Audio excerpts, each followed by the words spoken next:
কয়রায় ঘূর্ণিঝড় পরবর্তী পরিস্থিতি জানাতে খুলনা থেকে সরাসরি যুক্ত হচ্ছেন সহকর্মী নূর ইসলাম রকি।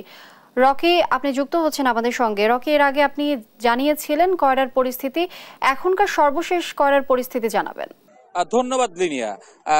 আমি আপনাকে জানাতে চাই যে আমরা কিন্তু আজ সকাল থেকেই এই কয়রা উপজেলার যে মহারাজপুর ইউনিয়নটি আছে এইখানকার এই যে দশালী যে গ্রামটি এখানে অবস্থান করছি। এই গ্রামের পাশ দিয়ে কিন্তু বয়ে গেছে কপোতাক্ষ নদ। এই কপোতাক্ষ নদকে ছেদ করে রিমেলে কিন্তু 3টি পয়েন্ট থেকে এই গ্রামে পানি ঢুকেছে। এই পানি প্রবেশের কারণে এই গ্রামের যারা মৎস্য ব্যবসায়ী আছে তারা কিন্তু মারাত্মকভাবে ক্ষতিগ্রস্ত হয়েছে।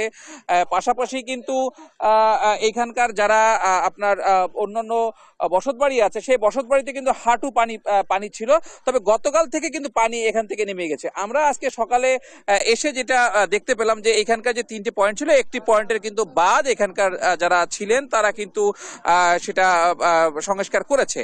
সেখান থেকে এই যে আমরা এখন দেখতে পাচ্ছি জোয়ারের পানি প্রবেশ করছে, সেই বাঁধটিতে কিন্তু এখন আর জোয়ারের পানি আসছে না, কিছুটা স্বস্তির সংবাদ আছে। পাশাপাশি আমি একটু বলে রাখতে চাই দর্শকদের যে এই যে উপজেলাটিতে আমরা এখন অবস্থান করছি এই উপজেলাটি হচ্ছে খুলনা থেকে প্রায় 120 কিলোমিটার দূরের একটি অবস্থান, যার কারণে এইখানে কিন্তু এখনো পর্যাপ্ত পরিমাণ ত্রাণ বা চিকিৎসা আসে নাই। তবে আমাদের এইখানকার যারা ক্ষতিগ্রস্ত বাসিন্দা আছে তারা আমাদেরকে জানালো যে কোনো জনপ্রতিনিধি, ইউপি চেয়ারম্যান, উপজেলা চেয়ারম্যান, সংসদ সদস্য বা গতকালকে খুলনায় যে প্রতিমন্ত্রী আসছিল তারা কেউই কিন্তু এই ক্ষতিগ্রস্ত এলাকাটা পরিদর্শনে আসেনি। আজ কিন্তু এখানে কিছু স্বেচ্ছাসেবী লোকজন এখানে এসেছে এবং এরা এরা তাদের জন্য খাবার এনেছে এবং ঢাকা থেকে একটি টিম এসেছে যারা হচ্ছে চিকিৎসা সেবা দিচ্ছে।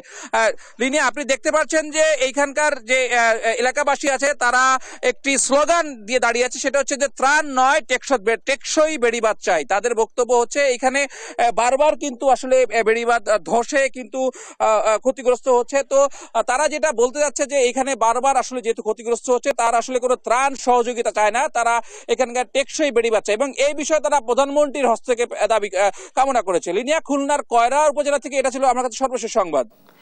রকি, ধন্যবাদ আপনাকে। দর্শক, কয়রার পরিস্থিতি জানছিলাম সহকর্মী রকির কাছ থেকে।